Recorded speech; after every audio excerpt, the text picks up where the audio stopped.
pensar en lo que Dios tiene para nosotros, vamos a abrir nuestras Biblias ahí en el libro de Efesios, en la carta de Pablo a los Efesios. Nosotros hemos estudiado este texto de Efesios, el capítulo 1, ya llegamos al final del capítulo 1, y hay algo importante ahí que ver. Pablo inicia su capítulo hablando sobre la gloria de la gran historia de Dios, y termina el capítulo con una oración. Y la pregunta que yo les hago a ustedes es: ¿cuáles son los temas, los tópicos que ustedes tocan cuando oran? Cuando cierran sus ojos para hablar con Dios, ¿sobre qué están hablando? ¿Cuáles son los motivos de oración que ustedes presentan ahí? Nosotros podemos tener muchas maneras de orar y muchos temas. Normalmente agradecemos por algo que nos pasó, pedimos: Señor, bendícenos, sea lo que bendícenos signifique, ¿cierto? Pedimos que nos ayude con problemas que estamos luchando, con desafíos que tenemos, una serie de cuestiones.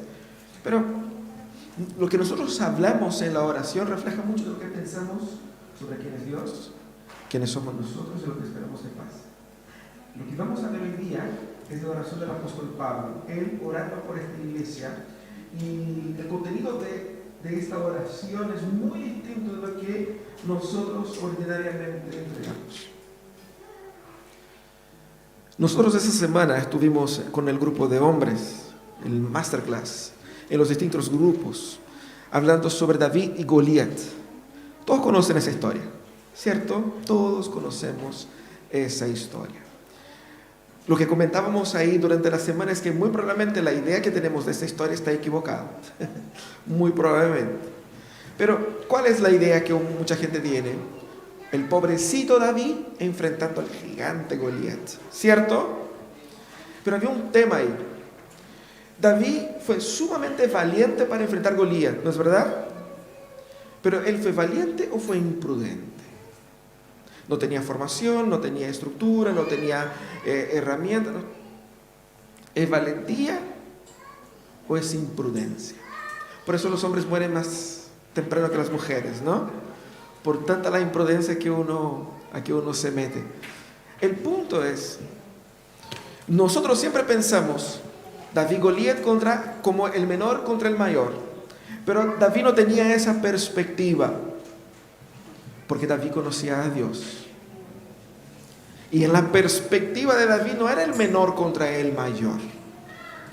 La perspectiva de David era el mayor, Dios, contra el menor, los ídolos. En esa perspectiva Dios siempre gana. Dios siempre gana. Cuando vemos a la oración del apóstol Pablo, vemos que el apóstol Pablo nos está llamando a tener esa perspectiva de David. Él está orando para que nosotros tengamos esa perspectiva que tiene David ahí. Esa es la oración pastoral del apóstol Pablo, capítulo 1, de los versículos 15 al 23. Vamos a leer. Dice así la palabra de Dios: por eso yo, por mi parte, desde que me enteré de la fe que tienen en el Señor Jesús, del amor que demuestran por todos los santos, no he dejado de dar gracias. Pido que el Dios de nuestro Señor Jesucristo, el Padre glorioso, les dé el espíritu de sabiduría y de revelación para que lo conozcan mejor. Pido también que les sean iluminados los ojos del corazón para que sepan a qué esperanza Él los ha llamado, cuál es la riqueza de su gloriosa herencia entre los santos, y cuán incomparable es la grandeza de su poder a favor de los que creemos.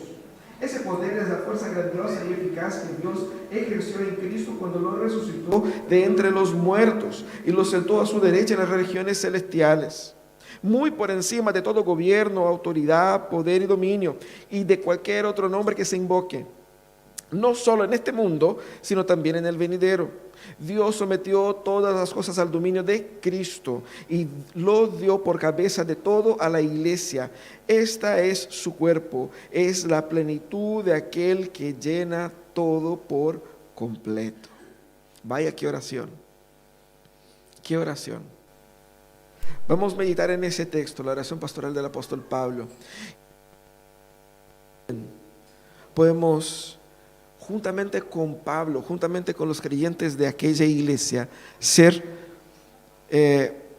iluminados por esa misma gracia. Así dice el apóstol Pablo. Él comienza la oración como muchos de nosotros comenzamos. Señor, te doy las gracias por ese día, ¿cierto? Él comienza agradeciendo. Y esa acción de gracias es breve. Él dice ahí versículos 15 y 16. Por eso yo, de mi parte, desde que me enteré de la fe que tienen ustedes en el Señor y del amor que demuestran por todos los santos, no he dejado de dar gracias a Dios por ustedes. Fíjate que lo que Pablo está mostrando acá es, uno, él no conocía a esa gente. Por eso dice, desde que escuché de ustedes, entonces él se enteró por medio de otros, ¿ok? Pero las noticias fueron buenas. Las noticias eran de que ellos eran fieles al Señor. Dice, de la fe que tienen en el Señor Jesús. Eso parece para nosotros así como, bueno, ellos tienen fe en el Señor Jesús, ¿qué más? ¿Cierto? Pero en el contexto de la carta y en el término que utiliza Pablo acá, ¿qué es lo que quiere decir Pablo? Fe también en el sentido de fidelidad y apuntando acá a la idea de que ellos eran fieles al Señor Jesús y no al Señor César. Señor Kyrios, la palabra que utiliza Pablo, era también utilizada para César. Entonces aquí Pablo estaba mostrando, ustedes tienen bien clarito a quién ustedes se someten. No al César, sino a Cristo. Buenísimo. Él no dijo acá eso, pero pensó eso. Y más que eso, esa fe al Señor se manifestaba, se demostraba por medio del amor que tenían por los creyentes. Es decir, la fe de ustedes no es solo de boca, pero es también de acción. Esas fueron las noticias que llegó el apóstol Pablo y él estaba muy agradecido, ¿cierto? Del testimonio de ellos. Y estas dos cosas son las marcas de una verdadera iglesia. Una fe total en el Señor y un amor verdadero por los hermanos. Entonces Pablo está aquí mostrando, ustedes se han demostrado ser una verdadera iglesia. ¡Qué bien! Es así como nosotros también debemos ser recordados. Cuando la gente piense en la gente de Pródigo, ¿qué van a pensar? Ellos son fieles al Señor, antes que a las doctrinas de la moda. Ellos se aman unos a otros. Ojalá pudiéramos ser recordados así. Para eso estamos trabajando, ¿cierto? Para eso estamos trabajando. Pablo alaba al Señor por eso. Pero ahí viene el plato principal. Pablo, como hemos visto en la serie, en los mensajes anteriores, Pablo, a él le gusta ir construyendo clímax. Eso es lo que va a hacer acá. Y en su petición, en su intercesión, él va a pedir básicamente por tres cosas, y una en especial. Primero, él va a pedir a Dios que ellos conozcan a Dios mejor. Él podría haber pedido por una infinidad de cosas. Por la salud, que es lo que siempre pedimos. Porque no les falte nada, que es también por lo que siempre pedimos. Que nos vaya bien en nuestros proyectos. Que ayude el hermanito que está más decaído, el otro que está así. Una serie de peticiones que son más que nada circunstanciales.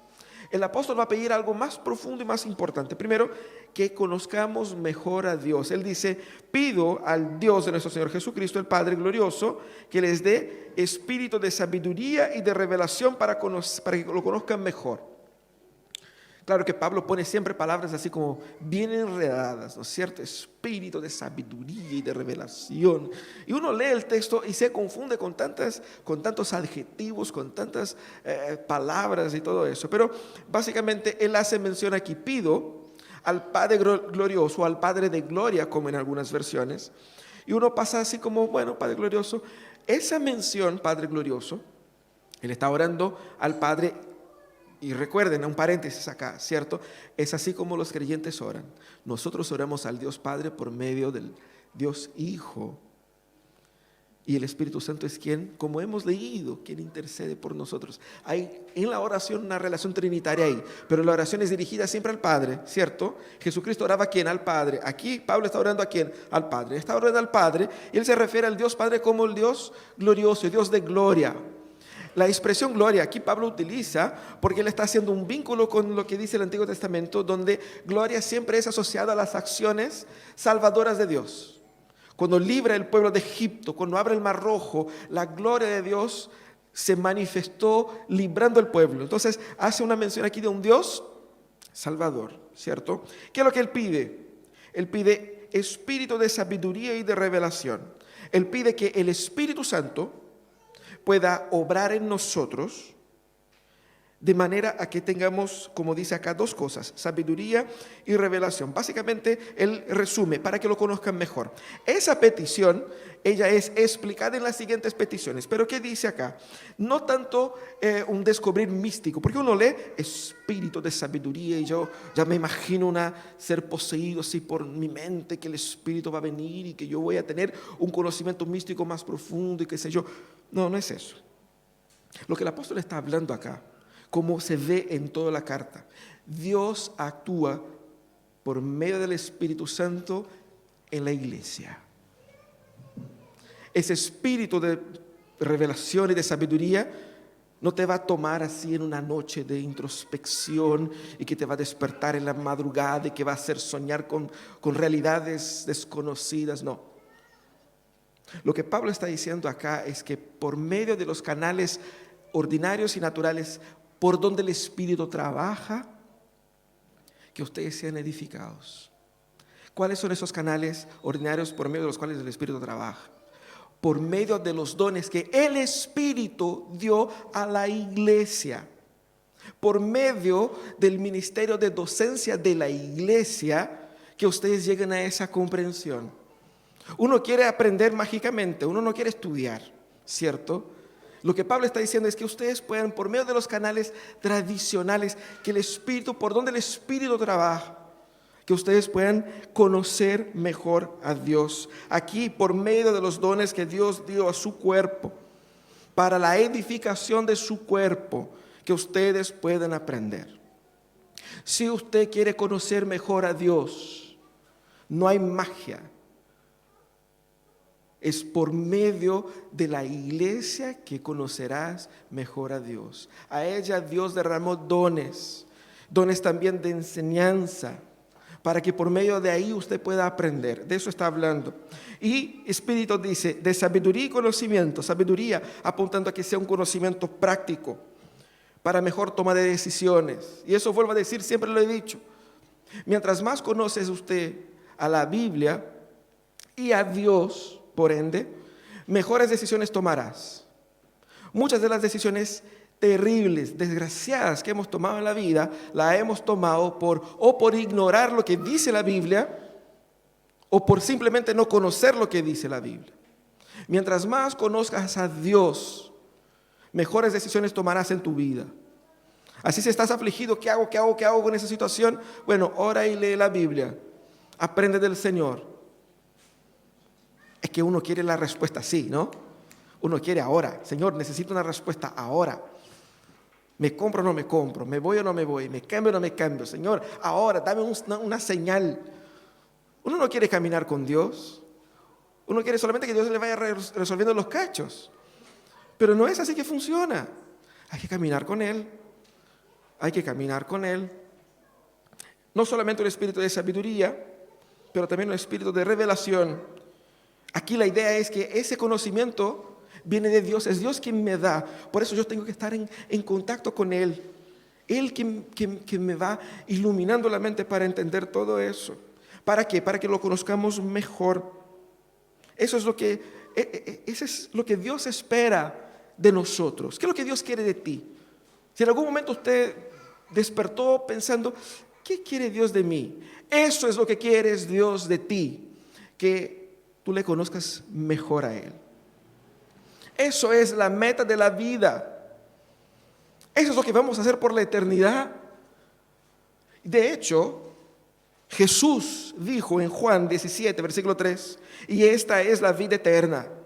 2 puntos.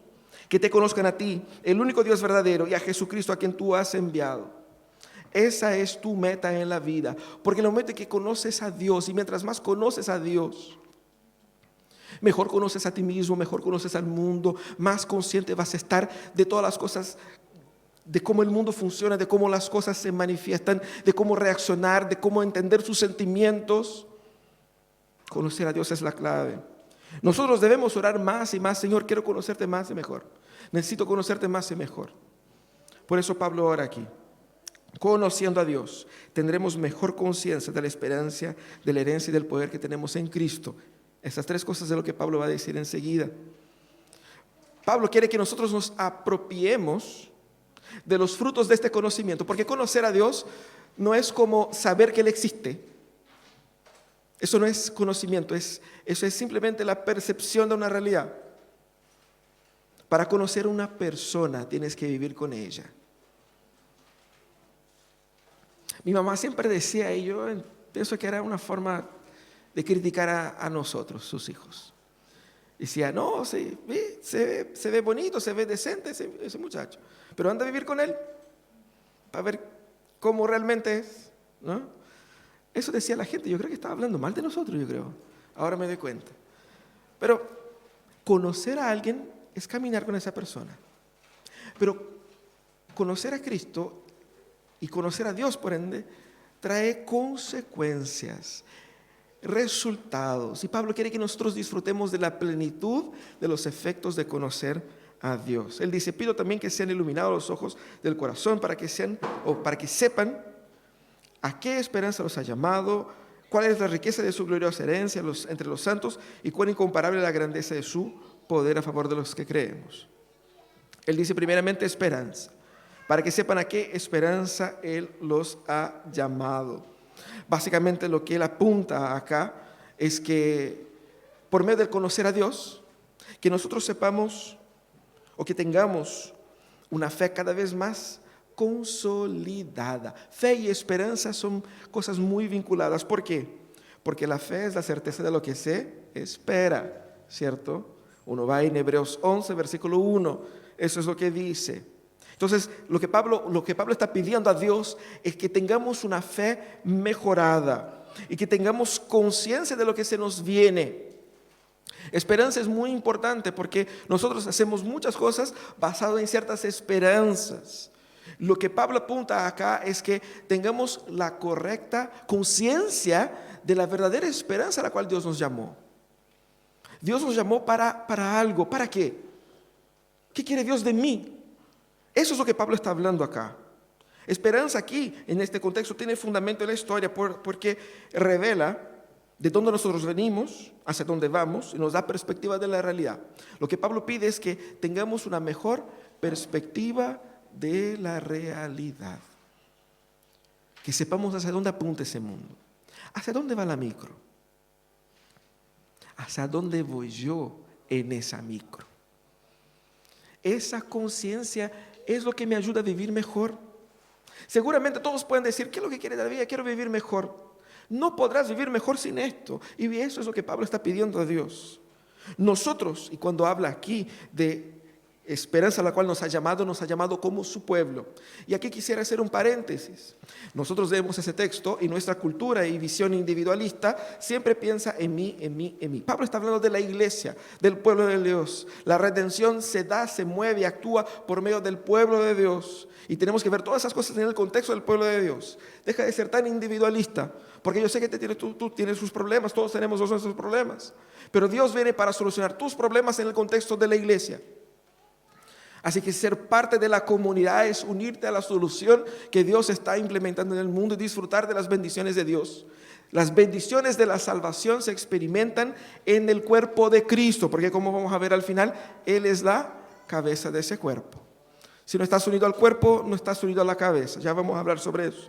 Pero Pablo apunta aquí a eso, a que debemos tener una conciencia de que nuestra esperanza no está basada en que se suba o que se baja el dólar, no está basada en que se apruebe o que se rechace la Constitución, no está basada en que me renueven o no renueven el contrato, no está basada en que encuentre o no encuentre el departamento que yo quería, el trabajo que yo quería, cuáles sean sus expectativas para que a partir de ahí vivir mejor. Porque uno crea la expectativa así: si eso me pasa, pucha, ahí voy a estar feliz. Ahí estoy al otro lado.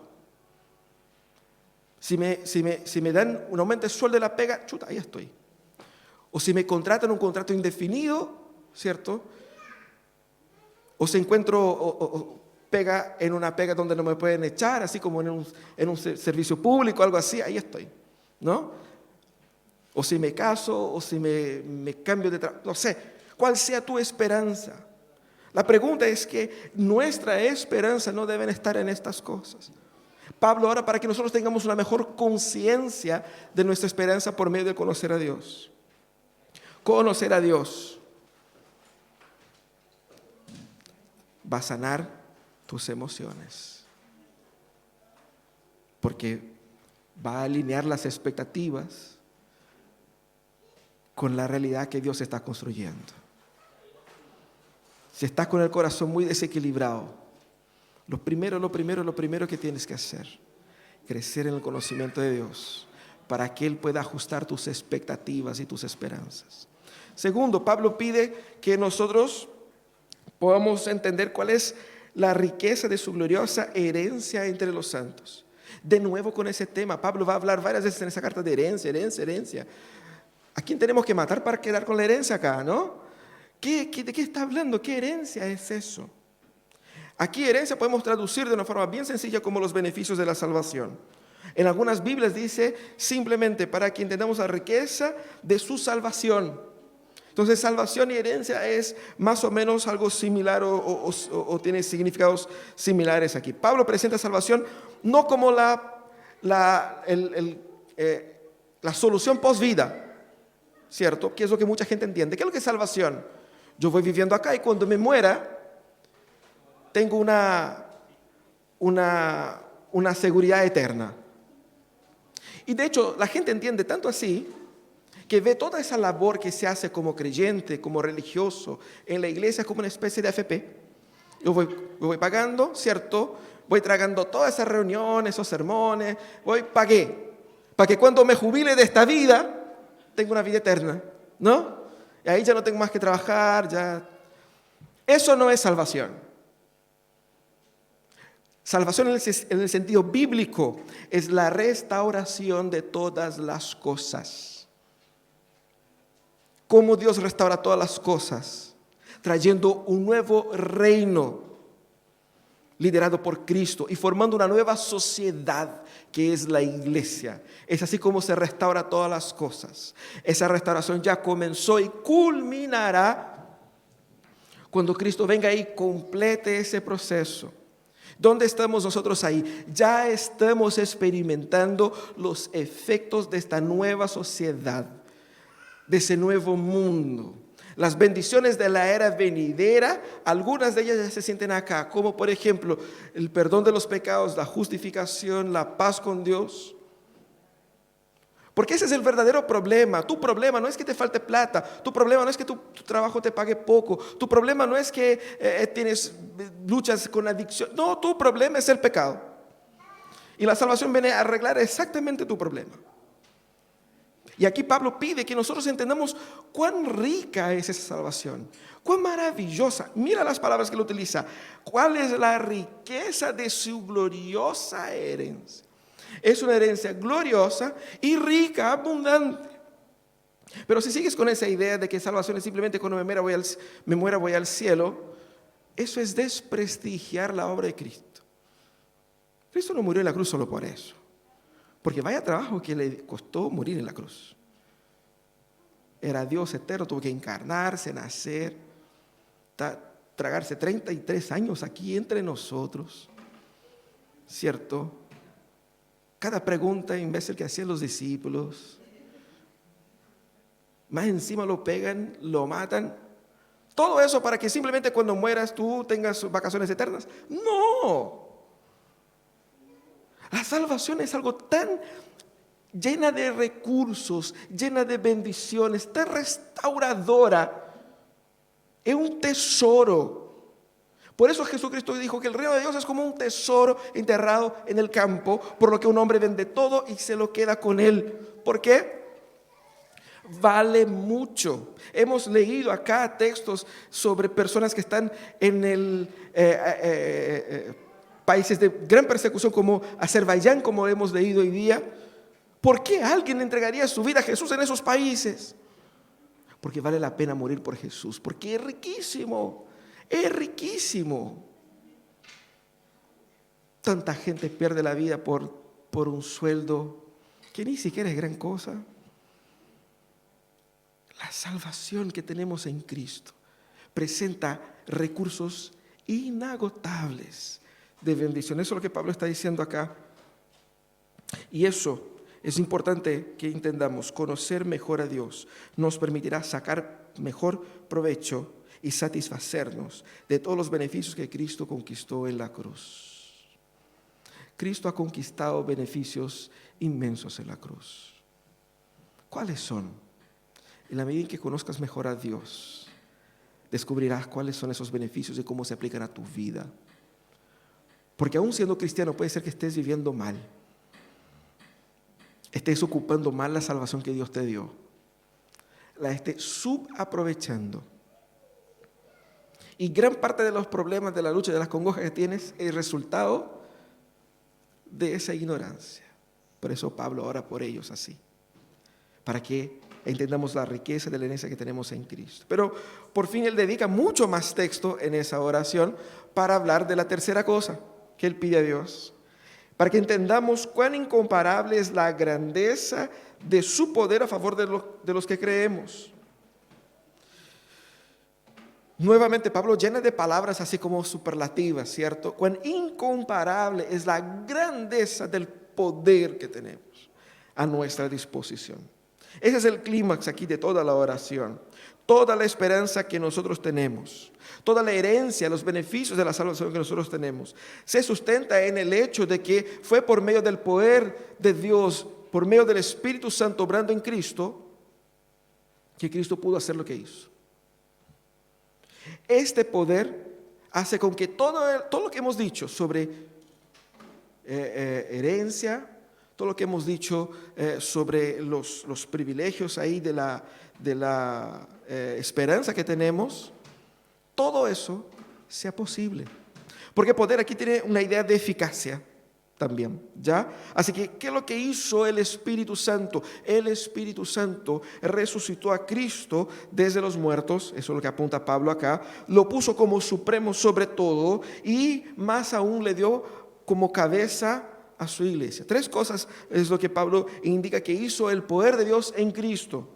Primeramente lo resucitó desde los muertos. Él dice, ese poder que nosotros tenemos a nuestra disposición, en otras palabras, el Espíritu Santo, ese poder fue quien resucitó a Cristo de los muertos. Y es muy importante esta mención, porque aquí se basa toda nuestra esperanza. Fíjate que en aquel contexto de la época de los Efesios acá, Roma se presentaba como la solución del mundo. Ellos se presentaban como la experiencia de la civilización, la paz y el orden en el mundo. Nosotros somos los que vamos a dar protección a ustedes y ustedes se someten a nosotros. De hecho, ellos construyeron avances inigualables hasta pocos siglos atrás, como carreteras, grandes y buenas carreteras que duran hasta nuestros días.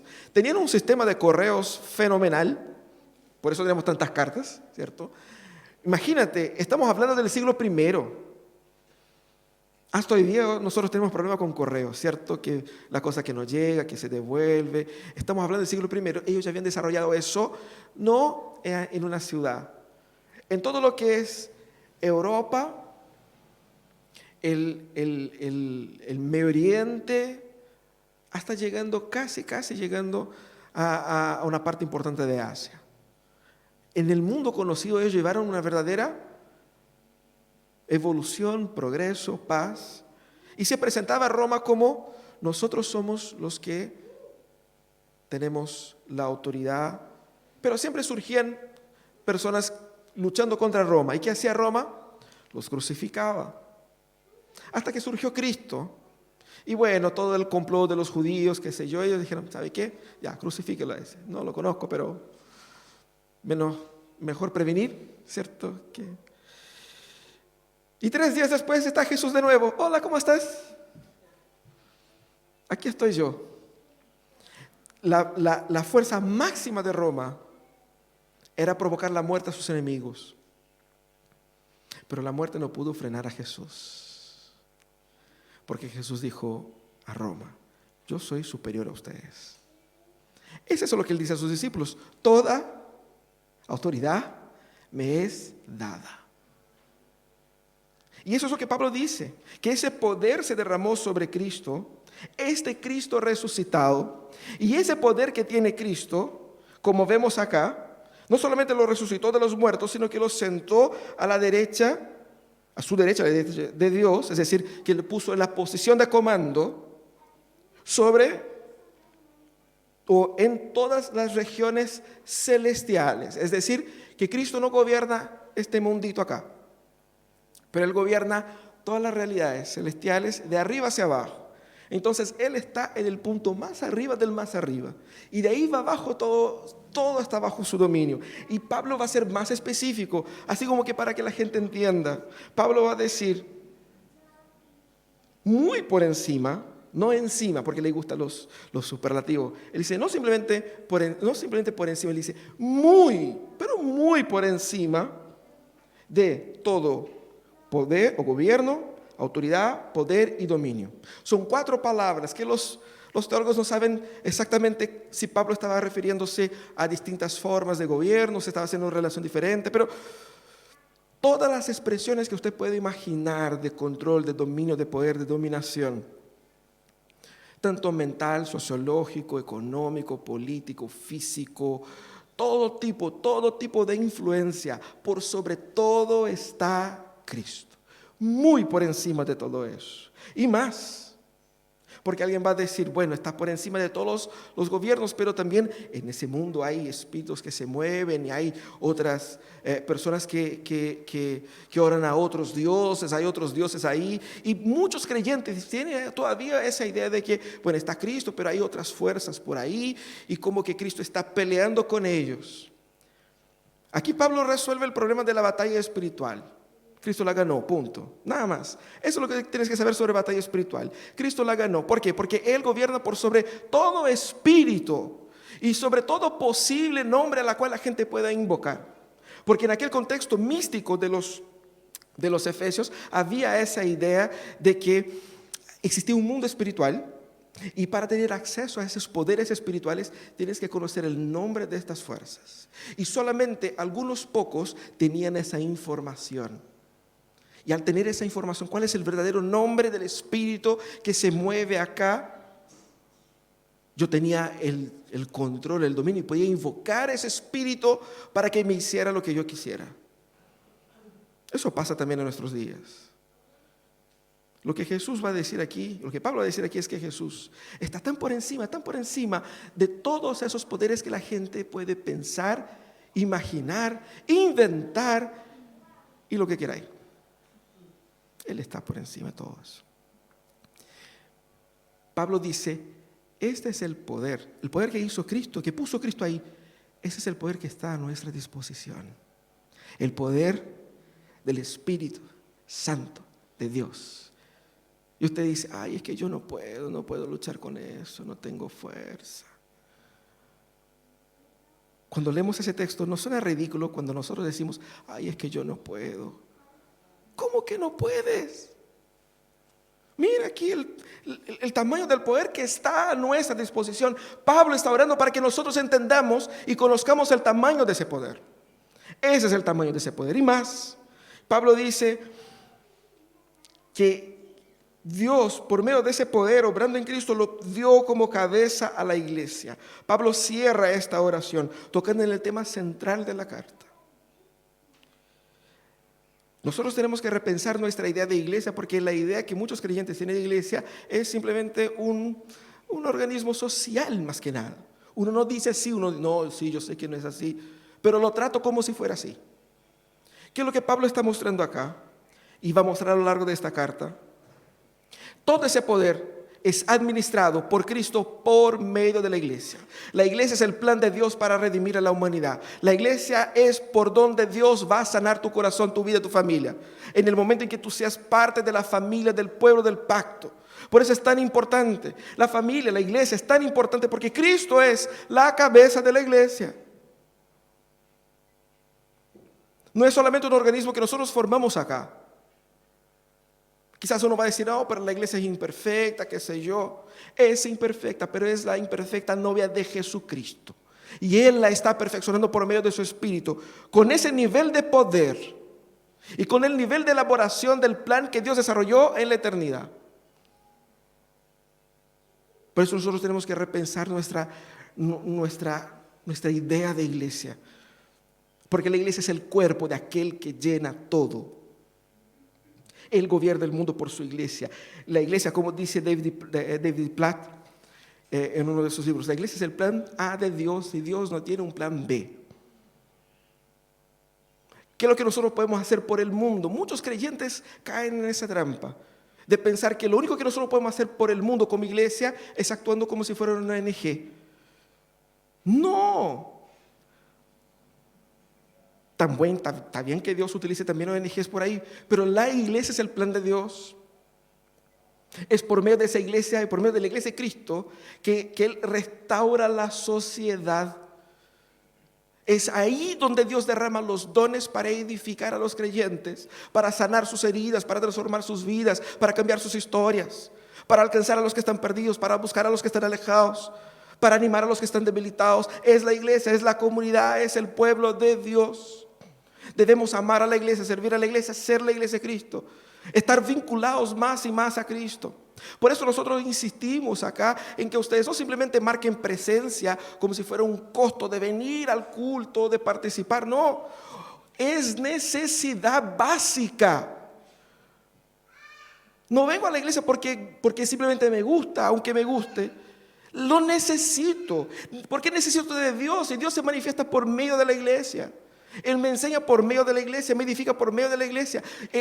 Estoy vinculado a Cristo, estando vinculado a la iglesia. Por eso las instancias que tenemos no son simplemente instancias opcionales, que yo puedo ir, puedo no ir. Hoy día me tocó, pucha, hoy día no puedo porque voy a ver Stranger Things, así que estoy comprometido, ¿no? Y dejo de estar ahí con mis hermanos porque parece algo muy estar ahí, hablar y escuchar y algo así como, y pierdo la noción de la dimensión espiritual de lo que se está haciendo. Aquí como comunidad nosotros estamos declarando para esta ciudad y para esta nación que quien gobierna ese mundo es Jesucristo y que ninguna ideología lo va a destruir. Cuando nosotros nos reunimos durante la semana, nosotros queremos romper el padrón del estilo de vida contemporáneo de consumo, de la preocupación de descansar solamente para consumir más, para decir, no, lo que yo necesito es de Dios. Por eso tenemos una instancia semanal para que ustedes se conecten, porque Dios está hablando, Dios está entregando su sanidad a través de ahí. Es necesidad básica.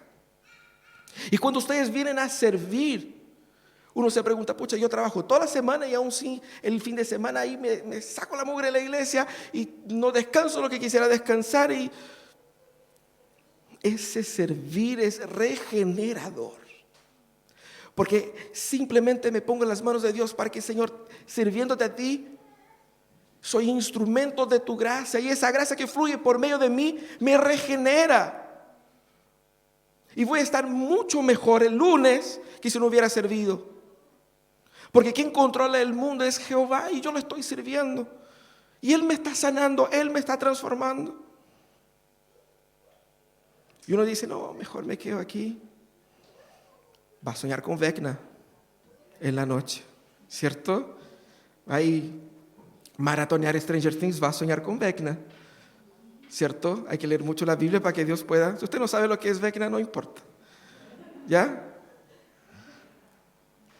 Ese es el poder que Dios derrama sobre su iglesia. Cristo gobierna el mundo por medio de su iglesia. Por eso, y es interesante, ese poder se ha manifestado en el Antiguo Testamento cuando Dios dijo al pueblo que por medio de la obediencia a la ley ellos serían una luz para las naciones. Pero ¿qué dijo el pueblo? Es que nosotros queremos ser igual a las otras naciones. El pueblo llegó para Samuel y dijo, queremos un rey, porque queremos ser igual que las otras naciones. ¿Sabe lo que pasó? El Señor dijo, ¿ustedes quieren un rey? Ahí toman su rey. Vinieron los filisteos a pelear con los israelitas. Y los filisteos presentaron a Goliat, punto. Y el pueblo tuvo miedo. ¿Por qué? Porque Israel era igual que las otras naciones.